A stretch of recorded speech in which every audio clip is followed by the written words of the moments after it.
எல்லாருக்கும் தொழிலாளர் தின நல்வாழ்த்துக்கள். 1ஆம் தேதி அப்படின்னாலே நான் கோயிலுக்கு போகிறது வழக்கம். அப்படி தான் இன்றைக்கும் 1ஆம் தேதி அதுக்காக கோயிலுக்கு போனேன்.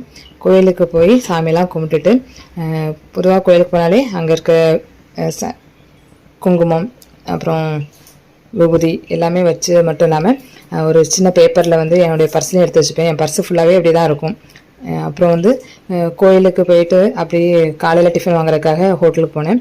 இன்றைக்கி கோயில் 1ஆம் தேதினால ஹோட்டலில் தான் டிஃபன். வடை சொல்லியிருந்தோம், ஆனால் வடை வைக்க மறந்துட்டாங்க. வடை போச்சே நைட்டு. அதுக்கப்புறம் வீட்டுக்கு வந்து பொதுவாகவே கோயிலுக்கு போனாலும் வீட்டில் இருக்கிற நான் வச்சுருக்க சாமி ஃபோட்டோஸு எல்லாத்துக்குமே லைட்லாம் நான் போடுற வழக்கம். லைட் போட்டு அப்புறம் பத்தி அப்படிலாம் வைக்கிறது வழக்கம். அப்போ அதே மாதிரி அப்பாவுடைய ஃபோட்டோவில் இருக்க லைட்டு, பாட்டிமா தாத்தா ஃபோட்டோவில் இருக்க லைட்லாம் ஆன் பண்ணி விட்டுருவேன்.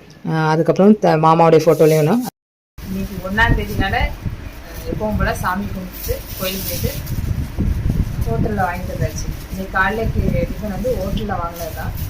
என்னெல்லாம் இருக்குது அப்படின்னு சொல்லி இப்போ அப்படியே காமிச்சிக்கிறேன் உங்களுக்கு. வந்து இதுலேயும் காமிக்கேன்.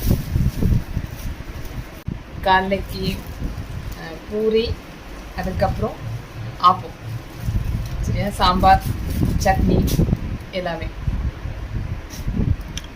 இன்றைக்கி காலையில் ஹோட்டலில் வாங்கினது ஆப்பமும் பூரியும்.